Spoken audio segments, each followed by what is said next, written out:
अस्सलाम वालेकुम स्टूडेंट्स, बेटा बता दें आवाज आ रही है आप लोगों को? क्लास शुरू कर लें। हाँ बेटा आवाज आ रही है, रिप्लाई कर दें जरा।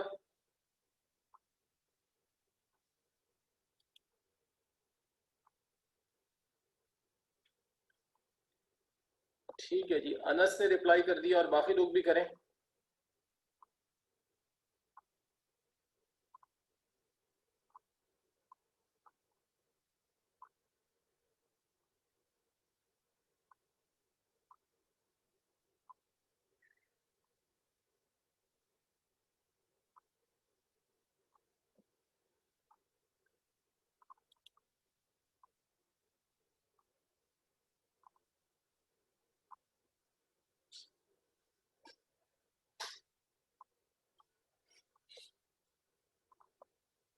हाँ बेटा क्लास शुरू कर लें। दो बच्चों ने मुझे रिप्लाई किया है, बाकी भी मुझे रिप्लाई करें तो फिर मैं क्लास स्टार्ट करूँ।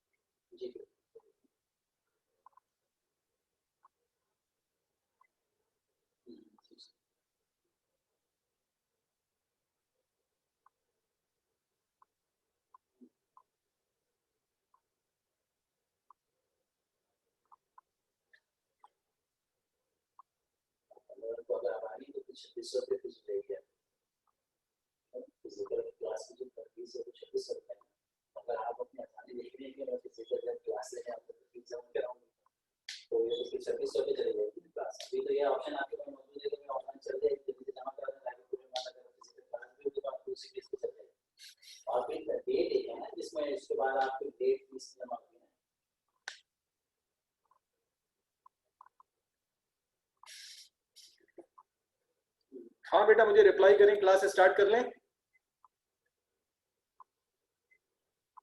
दो बच्चों के अलावा मुझे किसी का रिप्लाई नहीं आ रहा।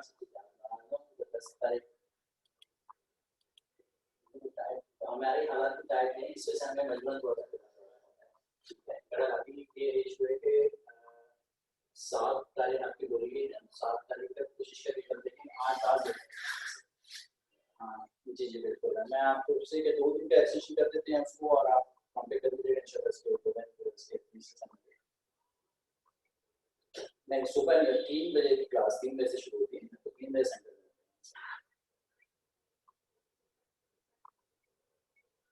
देखिए सुबह हमारा सेंटर ये होता है ना, सेंटर जो है बोले बेटा क्लास स्टार्ट करें, बाकी लोग मुझे रिप्लाई करें।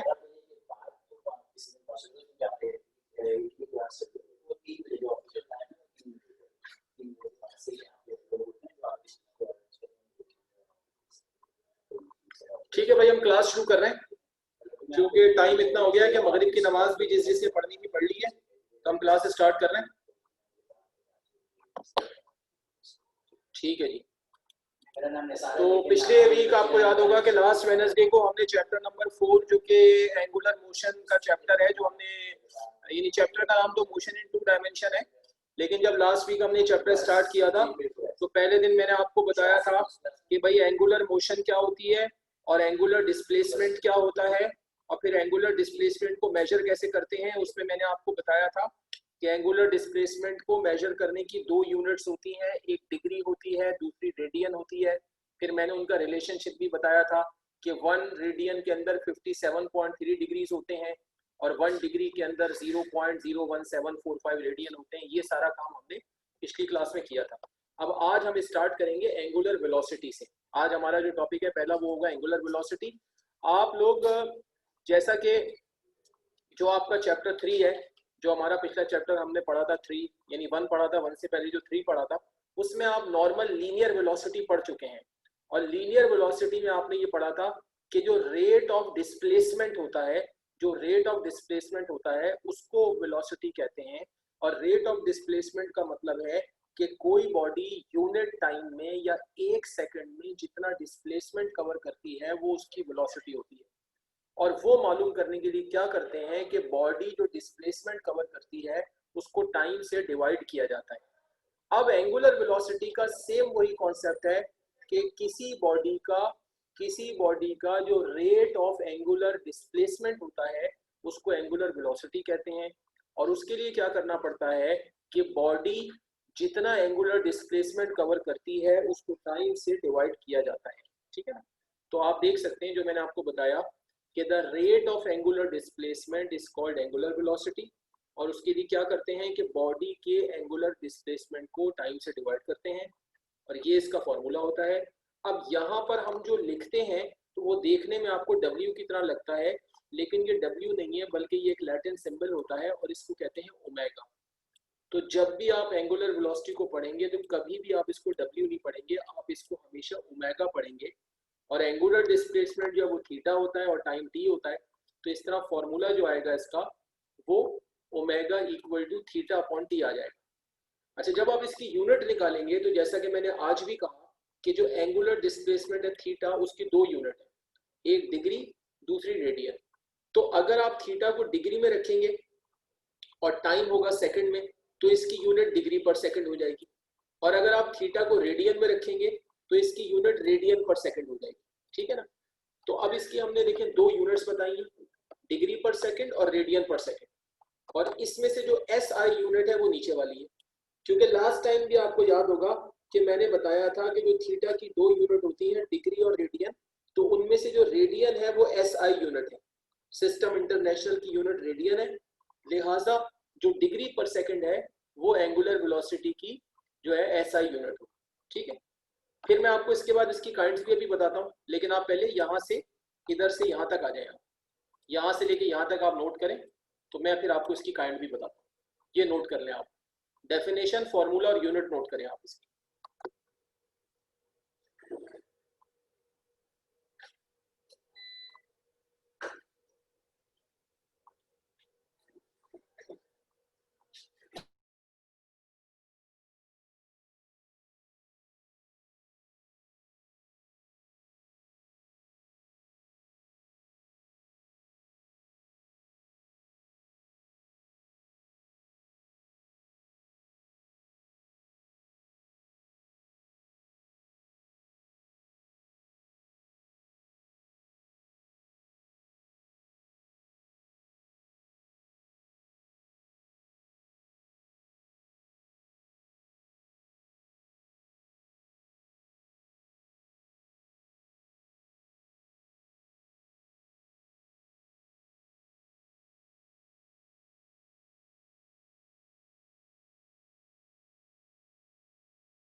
सैयद मुबशिर कह रहे हैं कि सर आपने relation between degree and volume करा दिया था, डिग्री एंड रेडियन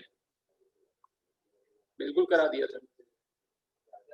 अच्छा जी, यहाँ तक कर लिया आप लोगों ने काम। अब हम आगे चलते हैं इसकी काइंड्स पे। तो अब हम काइंड्स पे चलते हैं। तो जैसे आपको याद होगा कि हमने वेलोसिटी पढ़ी थी, तो वेलोसिटी में हमने एवरेज वेलोसिटी के बारे में आपको पिछले चैप्टर में क्या बताया था। हमने आपको ये बताया था कि अगर आपको किसी बॉडी की एवरेज वेलोसिटी निकालनी है, अगर आपको किसी बॉडी, या थोड़ा थोड़ा सा स्लो कीजिए यार यार यार एक्सक्यूज मी, थोड़ा स्लो करें, मैं मेरी बच्चों को समझ दिया। अगर आपको किसी बॉडी की एवरेज वेलोसिटी निकालनी है तो आपको क्या करना पड़ेगा, आपको बॉडी की मोशन के कंप्लीट होने का इंतजार करना पड़ेगा। जब बॉडी की मोशन कंप्लीट हो जाएगी तो ये पता चलेगा कि बॉडी ने टोटल डिस्प्लेसमेंट कितना कवर किया है और उसके लिए उसने टोटल टाइम कितना लिया है। तो फिर आप टोटल डिस्प्लेसमेंट को जब टोटल टाइम से डिवाइड करेंगे तो वो एवरेज वेलोसिटी होगी। और अगर मोशन के दरमियान, मोशन के बीच में आप निकालेंगे तो नॉर्मल वेलोसिटी होगी। अब सेम यही कॉन्सेप्ट यहाँ पर है कि अगर कोई बॉडी रोटेशन कर रही है, यानी एंगुलर मोशन कर रही है, तो उसकी मोशन के कंप्लीट होने का इंतजार किया जाए और ये देख लिया जाए कि टोटल एंगुलर डिस्प्लेसमेंट उसने कितना बनाया और उसमें उसने टोटल टाइम कितना लिया। फिर आप उसके टोटल एंगुलर डिस्प्लेसमेंट को टोटल टाइम से डिवाइड करेंगे तो वो फिर उसकी एवरेज एंगुलर वेलोसिटी होगी। अब जैसा कि आप देख सकते हैं कि मैंने यहाँ पे क्या मेंशन किया है, मैंने यहाँ पे मेंशन ये किया है ना कि when total angular displacement is divided by total time then it is called average angular velocity. तो इसमें ये होता है कि ये ओमेगा के ऊपर बार लगा के शो किया जाता है। तो जब ओमेगा के ऊपर बार लगा होगा तो इसका मतलब है कि राइट साइड पे जो थीटा और टी है वो टोटल रखा गया है, यानी ये जो थीटा है ये टोटल एंगुलर डिस्प्लेसमेंट रखा गया है और टाइम जो है ये टोटल रखा गया है। ये किससे पहचानेंगे, ये हम जब ओमेगा पे बार लगा होगा तो इससे पहचानेंगे। ठीक है जी, ये नोट करें, फिर मैं आपको इसकी दूसरी काइंड भी बताता हूँ। शाबाश, फटाफट नोट कर लें इसे।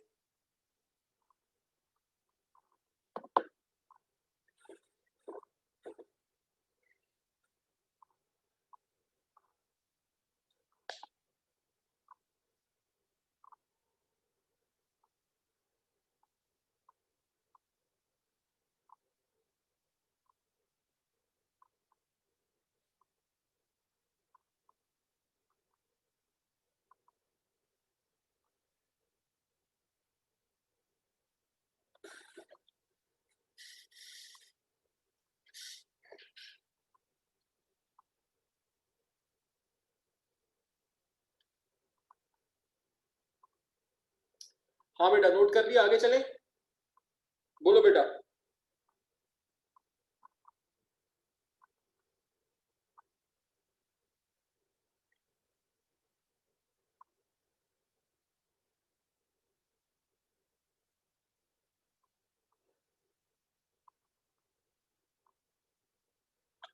बोलो बेटा, आगे चलें।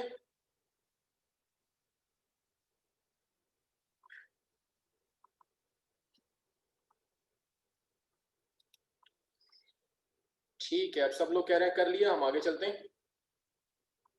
ठीक है,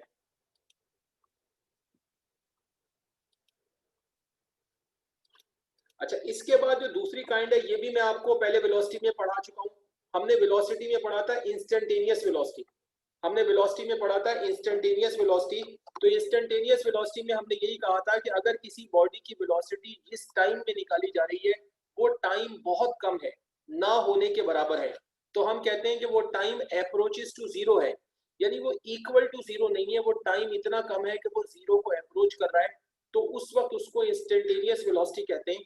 अब सेम यही जो कॉन्सेप्ट है इंस्टेंटेनियस का एंगुलर वेलोसिटी में भी है। क्या है, the ratio of angular displacement to time. अगर एंगुलर डिस्प्लेसमेंट की रेशियो हम टाइम से निकालें, when time interval is very short, जबकि टाइम जितने टाइम में निकाल रहे हैं वो इतना शॉर्ट हो कि वो अप्रोचेस टू जीरो हो, यानी वो टाइम ना होने के बराबर हो, तो फिर उस एंगुलर वेलोसिटी को हम क्या बोलेंगे, इंस्टेंटेनियस एंगुलर वेलोसिटी कहेंगे। अब जब हम इसका फॉर्मूला लिखते हैं तो इसमें एक ये चीज बढ़ जाती है, ये मैंने पहले भी समझाई थी। यहाँ मैं डेल्टा लिखना भूल गया हूँ, तो आप यहाँ पे डेल्टा भी लिखेंगे, यहाँ डेल्टा आएगा, मैं भूल गया हूँ लिखना। तो इसके फॉर्मूले में देखो ऐसे लिखा होता है LIM, और LIM के नीचे डेल्टा टी और ऐसे एक एरो लगा होता है और यहाँ जीरो लिखा होता है। तो मैंने पहले भी बताया था कि इस LIM का मतलब होता है लिमिट, और ये जो डेल्टा टी के बाद एरो लगा हुआ है इसको हम रीड करते हैं delta t approaches to zero, और इस पूरी चीज को हम इस तरह रीड करते हैं कि limit delta t approaches to zero, मतलब ये limit delta t approaches to zero हमें ये बता रही है कि फॉर्मूले में जो डेल्टा टी आ रहा है, फॉर्मूले में जो टाइम आ रहा है उसकी लिमिट ये है कि वो टाइम इतना कम है कि वो जीरो को अप्रोच कर रहा है, और डेल्टा थीटा वो एंगुलर डिस्प्लेसमेंट है जो उस टाइम में कवर हो रहा है। तो यहाँ पे डेल्टा जो है ये शॉर्ट क्वांटिटी के लिए यूज हो रहा है, क्योंकि जब टाइम बहुत ही कम होगा, ना होने के बराबर होगा, तो उसमें जो एंगुलर डिस्प्लेसमेंट है वो भी बहुत ज्यादा नहीं होगा। ठीक है, तो आप इसको जरा यहाँ तक आ जाए, फिर इसके आगे की बात बाद में बताऊंगा, पहले यहाँ तक नोट करें।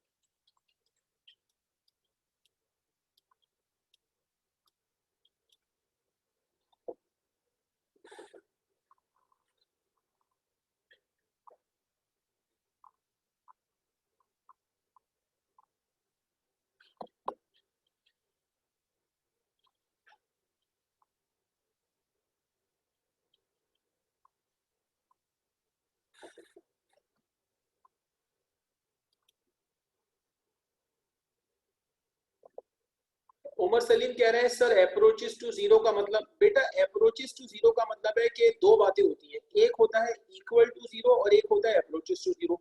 अगर मैं बोलूं कि टाइम इक्वल टू जीरो, तो इक्वल टू जीरो का मतलब तो यह है कि बिल्कुल जीरो, यानी टाइम है ही नहीं। लेकिन अप्रोचेस टू जीरो का मतलब है कि टाइम कुछ है, थोड़ा बहुत है, मगर वो इतना कम है कि ना होने के बराबर है। तो अगर कोई टाइम ना होने के बराबर हो तो हम बोलते हैं अप्रोचेस टू जीरो। जैसे मिसाल के तौर पे आप किसी को बोलते हैं कि भाई मैं जो काम कह रहा हूँ ये फौरन कर दो, तो अगर आप किसी को बोलेंगे मैं जो काम कह रहा हूँ फौरन कर दो, तो फौरन में आप क्या चाह रहे होते हैं कि इतनी जल्दी वो कर दे, कि बस फौरन का मतलब है कि वो टाइम इतना कम होगा कि वो ना होने के बराबर हो। ठीक है जी, उमर सलीम आपको समझ में आ गया। और एक बच्चा है शायान असगर, ये कह रहा है सर एक बार स्लाइड बैक कर दें। मैं पिछली स्लाइड आपको दिखा देता हूँ 1 मिनट के लिए, लेकिन आप चले 1 मिनट के लिए दिखा देता हूँ, आप लेट आए मेरा ख्याल से। पहले मुझे उमर सलीम बता दें आपको बात समझ आ गई? ठीक है, अच्छा शायान को मैं पिछली स्लाइड 1 मिनट के लिए दिखा देता हूँ। ये शायान मैंने आपको पिछली स्लाइड दिखा दी है, बस 1 मिनट दूंगा आपको, इससे ज्यादा नहीं दे सकता।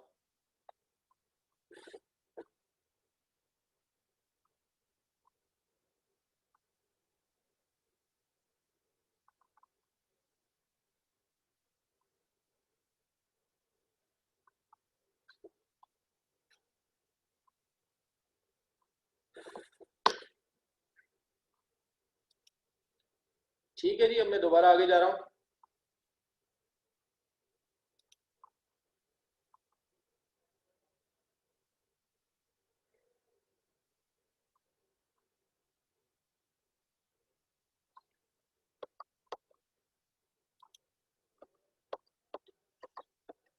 अच्छा जी, अब इसके बाद जो नेक्स्ट पॉइंट है जरा वो आपको समझना है, जरा समझिए डायरेक्शन ऑफ एंगुलर वेलोसिटी। अब जरा इस बात को सब लोग जरा इसको तफसील से समझेंगे, उसके बाद नोट करेंगे। अब जरा समझिए कि डायरेक्शन ऑफ एंगुलर वेलोसिटी का क्या मतलब है।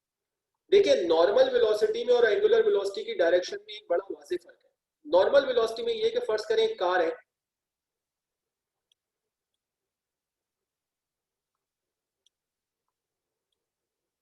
फर्ज करें एक कार है, ये इस डायरेक्शन में जा रही है, तो अगर ये इस डायरेक्शन में जा रही है तो इसकी वेलोसिटी भी इस डायरेक्शन में होगी, और अगर किसी और डायरेक्शन में जा रही है तो वेलोसिटी उसकी उस डायरेक्शन में हो जाएगी। तो जो नॉर्मल वेलोसिटी होती है उसकी डायरेक्शन बताना बिल्कुल सिंपल होता है कि कोई बॉडी जिस डायरेक्शन में मूव कर रही होती है उसकी वेलोसिटी की भी वही डायरेक्शन होती है। लेकिन अगर कोई बॉडी एंगुलर मोशन में है, एंगुलर वेलोसिटी में है, तो अब उसकी डायरेक्शन आप कैसे बताएं। अब मिसाल के तौर पे ये एक बॉडी है, अब इसमें एंगुलर मोशन है, ये इधर जा रही है, सर्किल में मूव कर रही है। अब देखिए अभी इसकी डायरेक्शन इस तरफ है, फिर ये इधर मुड़ गई, फिर ये इधर मुड़ गई, फिर ये इधर मुड़ गई, फिर ये इधर टर्न हो गई, फिर ये इधर टर्न हो गई। तो आप इसकी डायरेक्शन कैसे बताएंगे, क्योंकि ये तो मुख्तलिफ मुस्तकिल ये टर्न होती जा रही है। तो जब भी कोई बॉडी सर्किल में रिवॉल्व होती है तो मुस्तकिल वो सर्किल में मुड़ती जाती है, टर्न होती जाती है, तो उसकी डायरेक्शन को कैसे बताएं। तो इसके लिए जो फिजिक्स के साइंटिस्ट हैं उन्होंने एक स्टैंडर्ड डिफाइन किया है कि भाई एक स्टैंडर्ड बनाया गया है कि फिजिक्स में एंगुलर वेलोसिटी की डायरेक्शन को कहां पर समझा जाएगा। ठीक है जी, एक स्टैंडर्ड बनाया गया। अब उस स्टैंडर्ड को समझने के लिए पहले दो बातें आपने समझनी है। पहली बात कि सेंटर ऑफ रोटेशन क्या होता है, और दूसरी बात एक्सिस ऑफ रोटेशन क्या होता है। आई रिपीट माई वर्ड्स, हमें दो बातें समझनी है। पहली बात सेंटर ऑफ रोटेशन क्या होता है, और दूसरी बात एक्सिस ऑफ रोटेशन क्या होता है। अब जरा ये समझिए, जब भी कोई चीज घूमती है तो उसके सेंटर में एक पॉइंट होता है जिसके अबाउट वो घूम रही होती है। तो वो जो पॉइंट होता है जिसके अबाउट बॉडी रिवॉल्व हो रही होती है, उस पॉइंट को सेंटर ऑफ रोटेशन कहते हैं। मिसाल के तौर पे आपका पंखा जो छत का लगा होता है, आपके घर में जो पंखा लगा है, जो घूम रहा है, तो वो एक रॉड के साथ छत में सेंटर से हैंग होता है। तो जब वो घूमता है तो उसके बीच में एक पॉइंट होता है जिसके अबाउट वो पंखा जो है वो घूम रहा है। या आप किसी गाड़ी का व्हील ले लें, या आप किसी गाड़ी का व्हील ले लें, तो वो व्हील जो है, आप किसी गाड़ी का व्हील ले लें तो जो व्हील है वो गाड़ी में बीच में से जुड़ा हुआ होता है। तो जब वो घूम रहा होता है तो बीच में एक पॉइंट होता है जिसके अबाउट वो घूम रहा होता है। तो वो जो पॉइंट होता है वो सेंटर ऑफ रोटेशन कहलाता है। अब दूसरी बात एक्सिस ऑफ रोटेशन। अब एक्सिस ऑफ रोटेशन एक इमेजिनरी स्ट्रेट लाइन होती है जो उस पॉइंट से, यानी सेंटर ऑफ रोटेशन से पास होती है। वो हमें नजर नहीं आती, इसलिए मैंने क्या कहा कि इमेजिनरी लाइन। एक इमेजिनरी लाइन, यानी हम फर्ज करें, हम एक लाइन फर्ज कर लें जो हमें नजर नहीं आ रही, लेकिन हम अज्यूम कर लें कि एक straight line centre of rotation से पास हो रही है। उस स्ट्रेट लाइन को एक्सिस ऑफ रोटेशन कहा जाएगा। ठीक है जी। अब मैं आपको एक मिसाल देता हूं कि फर्ज कर लें, आप फर्ज कर लें कि ये किसी गाड़ी का व्हील है, ये किसी कार का व्हील है, और ये सेंटर से देखें, ये यहां से गाड़ी में बीच में से जुड़ा हुआ है। तो ये जो पॉइंट है ये हो गया इसका सेंटर ऑफ रोटेशन। अब अगर एक इमेजिनरी लाइन ले लेता हूं, फर्स्ट कर लें ये एक इमेजिनरी लाइन जो गुजर रही है इस सेंटर ऑफ रोटेशन से, तो ये जो इमेजिनरी लाइन मैंने बनाई है, इस लाइन को बोलेंगे एक्सिस ऑफ रोटेशन। अब फिजिक्स में स्टैंडर्ड ये बनाया गया है कि किसी भी बॉडी की जो एंगुलर वेलोसिटी है उसकी डायरेक्शन इस लाइन पर होती है, यानी एक्सिस ऑफ रोटेशन पर होती है। अब इसमें दो बातें हो सकती हैं, देखो इस तरफ भी हो सकती है और इस तरफ भी हो सकती है। ठीक है जी। तो ये डायरेक्शन अंदर की तरफ है, ये अंदर की तरफ जा रही है डायरेक्शन, और ये जो डायरेक्शन है ये बाहर की तरफ आ रही है। अब इसके लिए फिजिक्स में दो नाम रखे गए। जो डायरेक्शन अंदर की तरफ जाती है, ये डायरेक्शन जो अंदर की तरफ जा रही है, इसको कहते हैं इनटू इनटू द पेज। इसको फिजिक्स में कहते हैं इनटू द पेज। और ये डायरेक्शन जो बाहर की तरफ आ रही है इसको कहते हैं आउट ऑफ द पेज।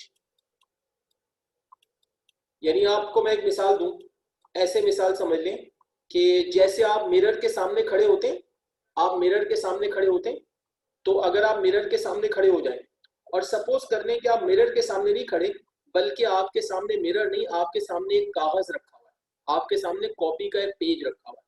ठीक है, आई रिपीट माई वर्ड्स, जैसे आप बाल बनाने के लिए खड़े होते हैं मिरर के सामने, तो आपके सामने मिरर होता है, तो आप समझ लें कि आपके सामने मिरर नहीं है, आपके सामने एक पेज है, कॉपी का कागज रखा हुआ है। अब जो डायरेक्शन आपकी तरफ से निकल के बाहर की तरफ जाएगी, तो उसका रुख जो होगा वो कागज की तरफ होगा। ठीक है जी। तो वो अंदर की तरफ जाएगी, यानी आपसे निकलेगी, आपकी तरफ से निकलेगी, और सामने जो आपके कागज रखा है उसकी तरफ जाएगी। तो उसको बोलेंगे इनटू द पेज, जो आपको यहाँ पे नजर आ रहा है। या यूं समझ लें कि अगर आप अपने सामने एक कागज रख लें और आप अपने हाथ में एक पेंसिल पकड़ लें, और उस पेंसिल को आप अपनी बॉडी से कागज की तरफ लेके जाएं, तो उस डायरेक्शन को बोलेंगे इनटू द पेज। और अगर आप रिवर्स कर लें, आप पेंसिल को सामने कागज की तरफ रखें और वहां से पेंसिल को आप अपनी तरफ लेके आए, तो उसको बोलेंगे आउट ऑफ द पेज। तो अब आप मुझे पहले ये बताएंगे कि मैंने आपको जो तीन बातें समझाई, आगे चलने से पहले मैंने आपको तीन बातें बताई कि सेंटर ऑफ रोटेशन क्या है, एक्सिस ऑफ रोटेशन क्या है, और ये जो मैंने आपको दो बातें बताई इनटू द पेज और आउट ऑफ द पेज, ये आपको समझ आ गया। पहले मुझे ये रिप्लाई करें तो फिर मैं आगे बताऊं।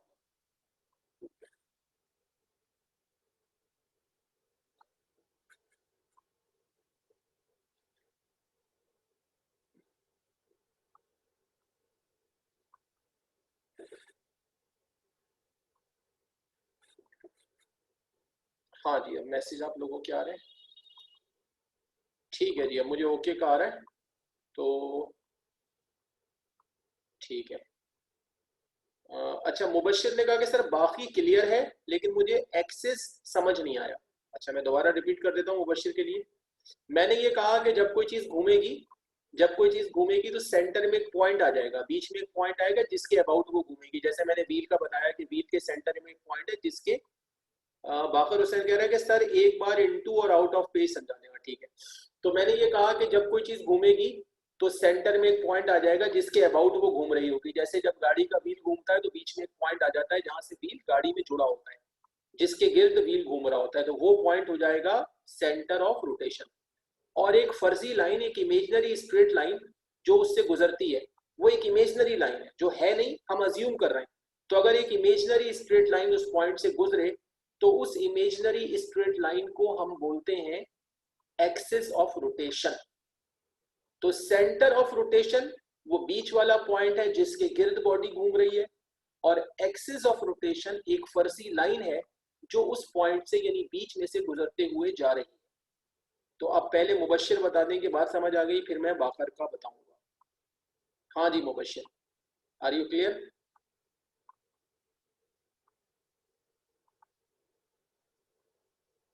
मुबश्शिर कह रहा है एक्सिस मींस टर्निंग पॉइंट। नहीं, टर्निंग पॉइंट तो नहीं, टर्निंग पॉइंट टर्निंग पॉइंट तो, हाँ टर्निंग पॉइंट तो आपने कहा क्लियर ना हो, हाँ ठीक है, टर्निंग पॉइंट तो वो सेंटर वाला पॉइंट हो गया। अच्छा, उमर सलीम कहते हैं कि sir axis of rotation vertical हो सकता है? हाँ वर्टिकल भी हो सकता है, वर्टिकल भी हो सकता है। अच्छा, स्पाइस आंसर कहते हैं sir centre of rotating imaginary होता है। ये देखो, ये पॉइंट हम नहीं कह सकते कि इमेजिनरी होता है। अब जैसे मिसाल के तौर पे आपका फैन जो छत में लगा हुआ है, तो वो बीच में एक जगह से छत के साथ यानी रॉड के साथ जुड़ा हुआ है, तो वो एक पॉइंट है जिसके गिर्द वो घूम रहा है। अगर कार का व्हील है तो कार का जो व्हील है, तो गाड़ी का व्हील सेंटर से गाड़ी के साथ जुड़ा हुआ है जिसके गिर्द वो घूम रहा है। तो जो सेंटर ऑफ रोटेशन है उसे हम इमेजिनरी नहीं कह सकते, वो तो एक पॉइंट है जो कि आपको वाकई वहां पे नजर आ रहा है। लेकिन जो एक्सिस ऑफ रोटेशन, जो लाइन उससे गुजर रही है, वो वहां पर नहीं है, वो इमेजिन करनी पड़ती है। तो axis of rotation imaginary line होती है और सेंटर ऑफ रोटेशन जो है वो एक रियल पॉइंट होता है। ठीक है।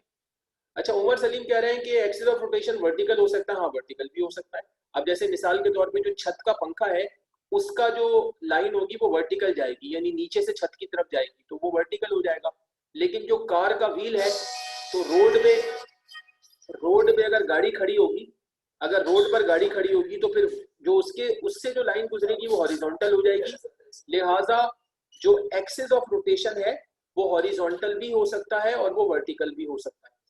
अच्छा, अब बाकर हुसैन ने कहा था कि आप इनटू द पेज और आउट ऑफ द पेज दोबारा बता दें। वो भी तमाम लोग एक दफा गौर से सुन लें बात, क्योंकि ये चीज जो मैं आपको समझा रहा हूँ ये ऐसी है कि क्लास में सामने खड़े होकर समझाएं तो ये 1 मिनट में समझ में आ जाती है।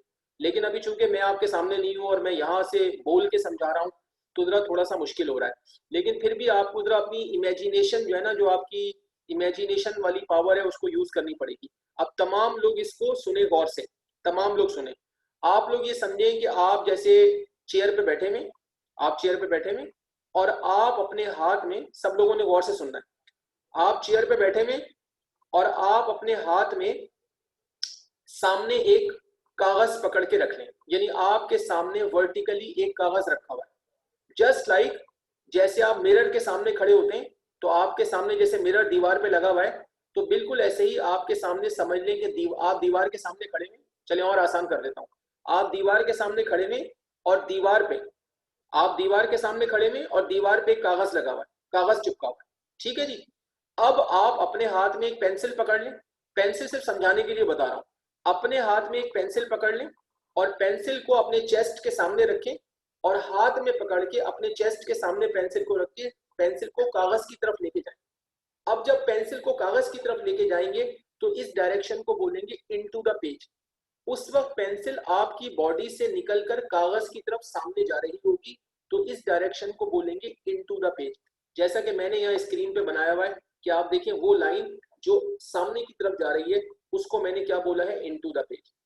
अब इसे उल्टा कर लें। अब पेंसिल को सामने दीवार पे जो कागज है वहां रखें और वहां से अपने चेस्ट की तरफ लेके आए, अपनी तरफ लेके आए पेंसिल को।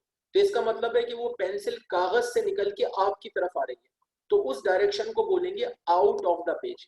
यानी अगर कोई चीज आपकी तरफ से निकल के सामने की तरफ जा रही है तो वो इनटू द पेज है, और अगर कोई चीज सामने से आपकी तरफ आ रही है तो वो आउट ऑफ द पेज है। अब आप लोग मुझे बताएं, समझ में आया? ठीक है, बाखर कह रहे हैं समझ में आ गया। ठीक है जी, अब हम आखिरी बात करते हैं इसमें, अब हम इसमें लास्ट बात करते हैं। अब हम लास्ट बात ये करते हैं कि फिजिक्स में जो स्टैंडर्ड बनाया गया है वो ये है कि जो एंगुलर वेलोसिटी होती है वो इस लाइन पर होती है। ये जो लाइन मैंने आपके सामने रखी है, ये जो लाइन मैंने आपके सामने रखी है, ये लाइन क्या है? Axis of rotation. तो जो एंगुलर वेलोसिटी है, अच्छा फाइज आंसर कहते हैं कि टॉप और बॉटम ऑफ पेज भी होता है। तो ये तो जो फिजिक्स में जो डायरेक्शन का स्टैंडर्ड है वो टॉप और बॉटम के लिहाज से नहीं है, बस इनटू द पेज है और आउट ऑफ द पेज है। टॉप और बॉटम के लिहाज से फिजिक्स में कोई स्टैंडर्ड नहीं बना हुआ है। अच्छा, तो अब मैं क्या कह रहा था, व्हाट आई वाज सेइंग, हाँ तो मैं ये कह रहा था कि जो एंगुलर वेलोसिटी है वो इस लाइन पर होगी, यानी एक्सिस ऑफ रोटेशन पर होगी। तो अब आप ये देखिए, अब आप ये देखिए कि अगर इस तरफ होगी, गौर से सुनिएगा, अगर इस तरफ होगी तो हम बोलेंगे इनटू द पेज है, और अगर इस तरफ होगी तो बोलेंगे आउट ऑफ द पेज है। अब इन दोनों में डिस्टिंग्विश करने के लिए फिजिक्स में एक रूल यूज किया जाता है जिसको कहते हैं राइट हैंड रूल। मेरे अल्फाज गौर से सुनिएगा, फिजिक्स में रूल यूज किया जाता है जिसको बोलते हैं right hand rule. Right hand rule में आपने क्या करना है, अब यहाँ पर दोबारा आपकी इमेजिनेशन की पावर आपने यूज करनी है। राइट हैंड रूल में आपने ये करना है कि अपने सीधे हाथ को इस तरह प्लेस करना है। पहले करेंगे नहीं, पहले मेरी बात सुनेंगे, फिर मैं आपको बताऊंगा कि कैसे हाथ रखना है, फिर आप रखेंगे। आपने अपने सीधे हाथ को ऐसे प्लेस करना है कि आप अपने सीधे हाथ की जो फिंगर्स हैं, सीधे हाथ की जो उंगलियां हैं, उनको उस डायरेक्शन में घुमाएंगे जिस डायरेक्शन में बॉडी घूम रही है, और फिर देखेंगे, और फिर सीधे हाथ के अंगूठे को स्प्रेड करेंगे, फिर देखेंगे कि अंगूठा कहाँ जा रहा है। तो जहां अंगूठा जाएगा वो डायरेक्शन होगी एंगुलर वेलोसिटी की। अब देखिए जरा यहाँ फिगर देखिए राइट वाली, ये देखिए मैंने व्हील शो किया है, ये देखिए ये सेंटर में पॉइंट है, ये देखिए ये सेंटर में पॉइंट है, ये है सेंटर ऑफ रोटेशन। क्या कह रहे हैं, थंब थंब अप करेंगे, वो मैं भी समझाता हूँ ना, खुद ही समझ आ जाएगा। आप पहले यहाँ मेरी बात सुनो, ये देखिए ये मैंने साइड में जो फिगर बनाई है, देखिए बीच में सेंटर ऑफ रोटेशन है। अब मैंने दो फिगर्स बनाई है ऊपर और नीचे। ऊपर वाली फिगर में आप देख सकते हैं, ऊपर वाली फिगर में देख सकते हैं कि मैंने ये शो किया है कि जो गाड़ी का व्हील है वो क्लॉकवाइज डायरेक्शन में घूम रहा है। देखिए मैंने ये डायरेक्शन शो की, ये और ये। तो ये डायरेक्शन क्या है, इस डायरेक्शन में घूमने का मतलब है कि ये वैसे ही घूम रहा है जैसे कि घड़ी की निडिल घूमती है। तो ये डायरेक्शन है क्लॉकवाइज। और नीचे आप देखेंगे मैंने इसको रिवर्स किया, ये इसके अगेंस्ट हो गया। तो नीचे वाली जो मैंने फिगर बनाई है तो उसमें ये जो व्हील घूम रहा है ये एंटी क्लॉकवाइज घूम रहा है। ठीक है, दो कंडीशंस मैंने बताई। अब आप पहले ऊपर वाली फिगर पे आ जाए। आप अगर अपने राइट हैंड को इस तरह प्लेस करें, आप अपना राइट हैंड हवा में रखें सामने, और अपने राइट हैंड को इस तरह प्लेस करें कि आपकी उंगलियां जो है वो क्लॉकवाइज डायरेक्शन में मोड़े, तो आप देखेंगे कि आपका जो थंब है वो आपकी बॉडी से निकलकर बाहर की तरफ जाएगा, तो वो इनटू द पेज डायरेक्शन में जाएगा। आप करके देखिए और मुझे बताएं। अपने राइट हैंड को रखें एयर में और फिंगर्स को क्लॉकवाइज डायरेक्शन में घुमाएं और अंगूठा स्ट्रेट रखें, तो आप देखेंगे कि आपका अंगूठा आपकी बॉडी से बाहर निकल के सामने की तरफ जा रहा होगा। तो ये डायरेक्शन इनटू द पेज होगी। बताएं मुझे, ऐसा ही है ना? उमर सलीम कह रहे हैं यस, बाकी लोग भी बताएं। अपने राइट हैंड को हवा में रखें और फिंगर्स को क्लॉकवाइज डायरेक्शन में घुमाएं और अंगूठा सीधा करें, तो आपका अंगूठा आपकी बॉडी से निकल के बाहर की तरफ जाता होगा। बताएं मुझे, बाकी लोग भी रिप्लाई करें। अनस कहते हैं कि थंब की डायरेक्शन इनटू द पेज वाली होगी। बिल्कुल सही, शाबाश, वेरी गुड। अनस का आंसर बिल्कुल सही है, क्योंकि जब थंब आपकी बॉडी से निकल के बाहर की तरफ जा रहा है तो थंब आपका सामने की तरफ जा रहा है, तो जो सामने की तरफ डायरेक्शन है वो इनटू द पेज है। बाकर हुसैन कह रहे हैं यस, सैयद मुबशिर कह रहा है यस, ठीक है। फाइज आंसर कह रहे हैं सर हॉरिजॉन्टल या वर्टिकल, वो तो इनटू द पेज तो हॉरिजॉन्टल ही होगा ना। और हम कह रहे हैं यस, शायान कह रहे हैं यस, ठीक है। तो इससे हमें ये समझ में आया कि जब ये बॉडी घूमेगी किसमें, क्लॉकवाइज डायरेक्शन में, जब ये बॉडी घूमेगी क्लॉकवाइज डायरेक्शन में तो जो एंगुलर वेलोसिटी है वो होगी इनटू द पेज, यानी अंगूठा जो है वो आपकी बॉडी से निकल के सामने की तरफ जा रहा है। अब उल्टा कर लें, अब आप अपने सीधे हाथ की उंगलियों को एंटी क्लॉकवाइज डायरेक्शन में घुमाएं तो फिर आपको हाथ को मोड़ना पड़ेगा, हाथ को घुमाना पड़ेगा, तो फिर आप देखेंगे कि अंगूठे की डायरेक्शन आपकी तरफ हो जाएगी। अब आप दोबारा हाथ को टर्न करें और अब आप सीधे हाथ की उंगलियों को एंटी क्लॉकवाइज डायरेक्शन में घुमाएं, तो आप देखेंगे कि अंगूठा जो है ना वो स्ट्रेट आपकी तरफ आएगा। तो इसका मतलब है ये आउट ऑफ द पेज हो जाएगा। ऐसा ही है ना। उमर सलीम कह रहे हैं यस, बाकर हुसैन यस, ठीक है जी। बाकी लोग भी मुझे बताएं। ठीक है, शायान कह रहे हैं यस, अंगूठे की डायरेक्शन आपकी तरफ हो जाएगी। तो जब अंगूठे की डायरेक्शन आपकी तरफ है तो इसका मतलब है वो पेज से निकल के आपकी तरफ आ रहा है, तो वो आउट ऑफ द पेज हो जाएगा। ठीक है जी। तो अब आप सब लोगों को ये बात समझ आ गई।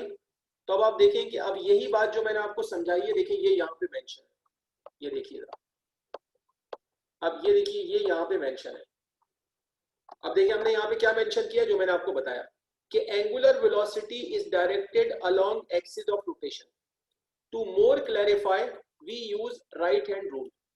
We curl our right hand fingers along the rotation and then thumb shows direction of angular velocity.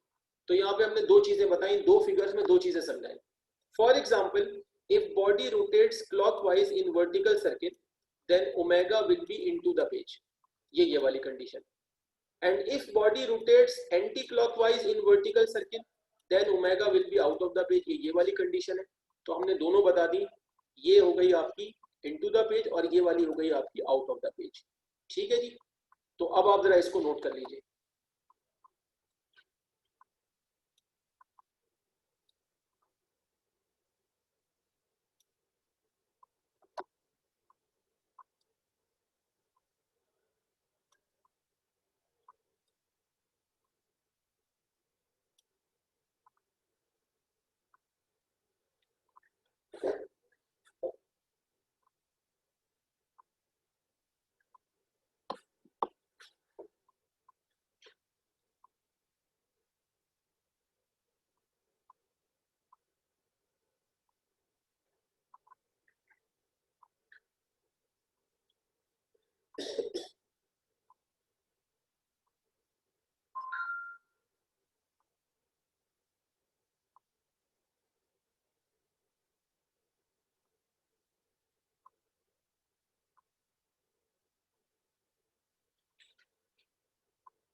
हाँ बेटा कर लिया आप लोगों ने, आगे चले, बोलो भाई कर लिया।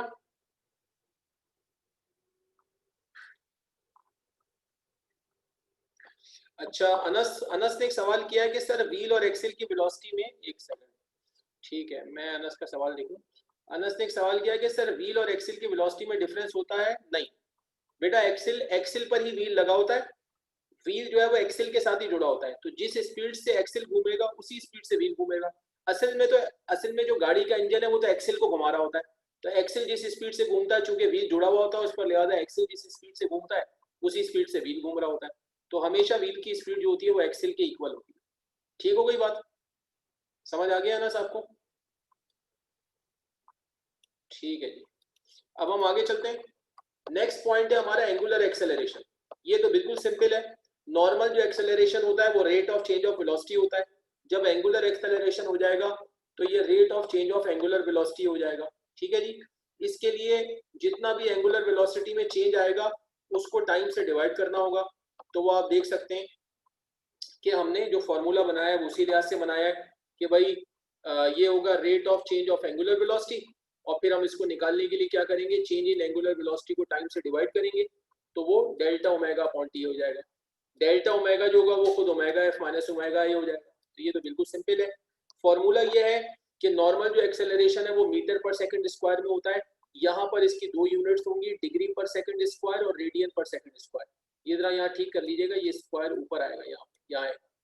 ठीक है जी, अगर आप ओमेगा को डिग्री पर सेकंड में रखेंगे तो ये जो एंगुलर एक्सेलरेशन है हम इसको अल्फा से मेंशन करते हैं, ये होता है अल्फा, अल्फा से मेंशन करते हैं।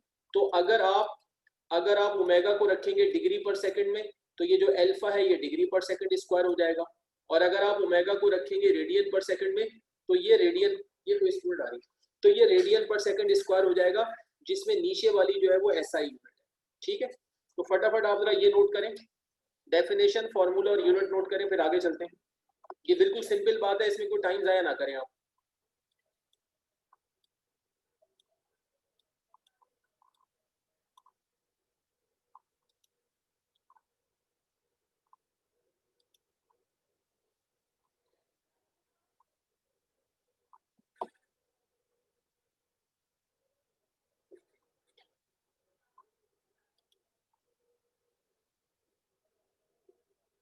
फाइज कहते हैं यूनिट का वापस बता दें।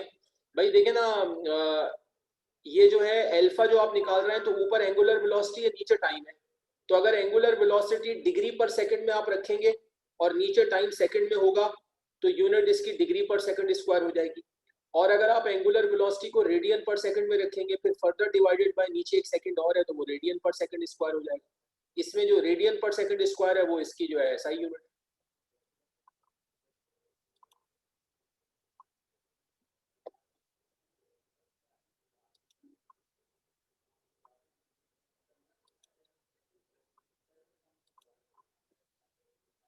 जब आप इसकी काइंड्स पे जाएंगे तो वही जैसे वेलोसिटी की थी, एवरेज एंगुलर, ये मैंने यहाँ पे गलत लिख दिया, वेलोसिटी नहीं है यहाँ पे एक्सेलरेशन आएगा, ठीक कर लीजिएगा।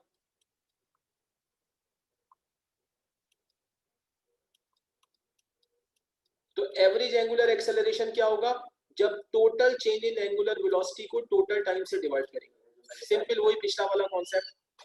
तो यहाँ पे अल्फा पे बार आ जाएगा, तो ये एवरेज एंगुलर एक्सेलरेशन हो जाएगा। इसे भी नोट कर लें आप, ये सेम वही कॉन्सेप्ट है जो अभी पीछे बताया था, जो same concept average angular velocity का था वही कॉन्सेप्ट एवरेज एंगुलर एक्सेलरेशन का है।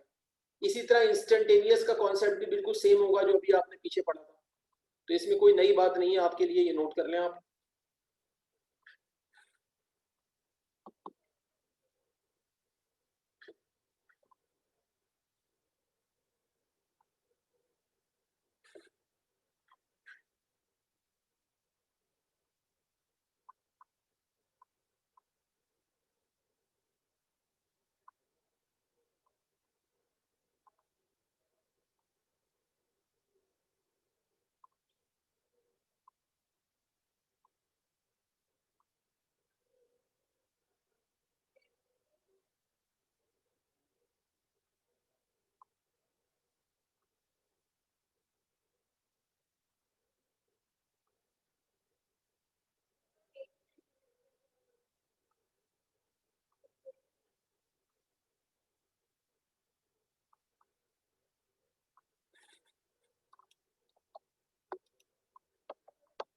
इसके बाद जो नेक्स्ट काइंड है वो है एवरेज, वो है इंस्टेंटेनियस एंगुलर एक्सेलरेशन।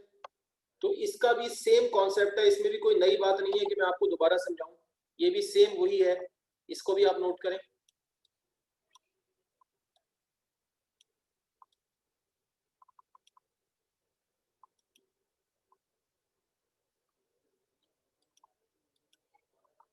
कोई स्टूडेंट कह रहे हैं एक बार बैक स्लाइड, चलें जी बाकर हुसैन बैक स्लाइड बता दिए एक बार, फटाफट कर लें, टाइम जरा कम रह गया है, स्पीड बढ़ा लें।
अच्छा भाई, अब इसमें आखिरी बात ये होगी कि एंगुलर एक्सेलरेशन की डायरेक्शन कहाँ होगी। अब इसमें दो बड़े सिंपल से पॉइंट्स हैं, गौर से सुन लें आप ये बात। देखिए एंगुलर एक्सेलरेशन की डायरेक्शन जो होती है वो एंगुलर वेलोसिटी से रिलेटेड होती है। अब एंगुलर एक्सेलरेशन कब होगा, जब एंगुलर वेलोसिटी में चेंज आएगा। जब एंगुलर वेलोसिटी में चेंज आएगा तो एंगुलर एक्सेलरेशन होगा। अब एंगुलर वेलोसिटी में चेंज दो तरह से आता है, पॉजिटिव और नेगेटिव। पॉजिटिव चेंज का मतलब है कि किसी बॉडी की रोटेशन पहले के मुकाबले में फास्ट हो जाए, और नेगेटिव चेंज का मतलब है कि किसी बॉडी की रोटेशन पहले के मुकाबले में स्लो हो जाए। मिसाल के तौर पे आपके रूम में फैन चल रहा होता है, कभी आप फैन को तेज भी करते हैं, कभी स्लो भी करते हैं। अगर आप डीमर से फैन की स्पीड को तेज कर दें तो आपका जो कमरे का पंखा है वो पहले के मुकाबले में तेज घूमने लगता है। अगर वो पहले के मुकाबले में तेज घूमने लगेगा तो हम ये कहेंगे कि अब उसकी एंगुलर वेलोसिटी में ये पॉजिटिव चेंज आ रहा है। और अगर आप फैन की स्पीड को कम करें तो वो पहले के मुकाबले में स्लो घूमेगा, तो हम कहेंगे कि उसकी एंगुलर स्पीड में नेगेटिव चेंज आ रहा है। तो अगर एंगुलर वेलोसिटी में पॉजिटिव चेंज आए तो एंगुलर एक्सेलरेशन की डायरेक्शन वही होगी जहां पर एंगुलर वेलोसिटी की डायरेक्शन है। लेकिन अगर एंगुलर वेलोसिटी में नेगेटिव चेंज आए तो फिर एंगुलर एक्सेलरेशन की डायरेक्शन ओमेगा के यानी एंगुलर वेलोसिटी के अगेंस्ट हो जाएगी। तो अब जैसा कि आप देख सकते हैं कि जो बात मैंने आपको समझाई है, ये दो पॉइंट्स यहाँ पे मेंशन है। आप देखें हमने यहाँ पे क्या कहा है कि if change of angular velocity is positive, क्या मतलब है इसका, rotation is becoming fast, then angular acceleration will be directed parallel to angular velocity. अगर एंगुलर वेलोसिटी में पॉजिटिव चेंज होगा कब, जब रोटेशन क्या हो रही है पहले के मुकाबले में फास्ट हो रही है, तो एंगुलर एक्सेलरेशन कहाँ होगा, पैरेलल टू एंगुलर वेलोसिटी, यानी जिस तरफ ओमेगा होगा उसी तरफ अल्फा हो जाएगा। और सेकंड पॉइंट क्या है कि if change of angular velocity is negative, negative का मतलब क्या है, रोटेशन इज बिकमिंग स्लो, पहले के मुकाबले में रोटेशन जो है वो स्लो हो रही है, then angular acceleration will be directed opposite to angular velocity, फिर वो उसके अगेंस्ट हो जाएगा। तो इस तरह से इसकी डायरेक्शन जो है वो स्पेसिफाई की जाती है। समझ आ गया आपको?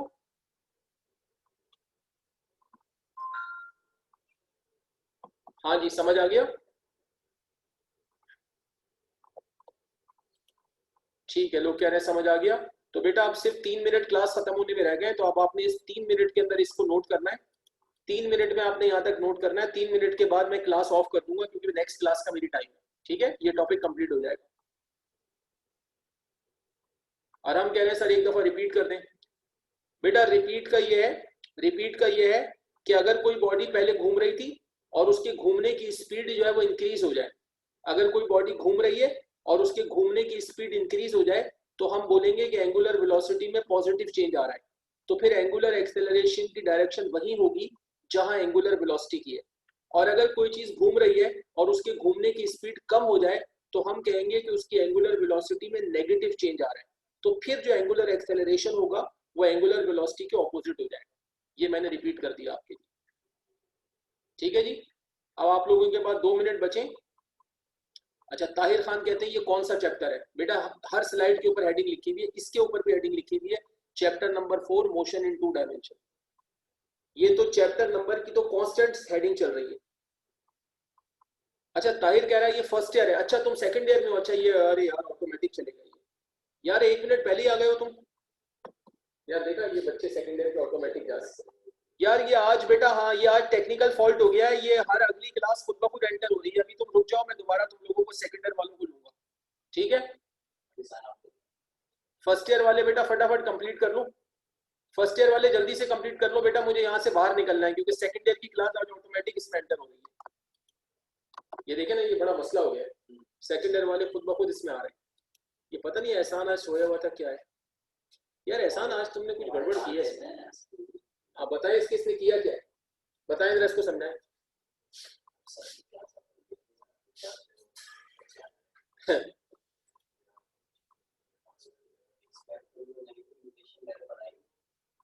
फैजान तो कह रहा था एहसान ने बनाई, तो फिर ये कैसे हो रहा है? क्या क्या नहीं, तो फिर ये तो यार, अब आप देखें, आपकी टीम देखें।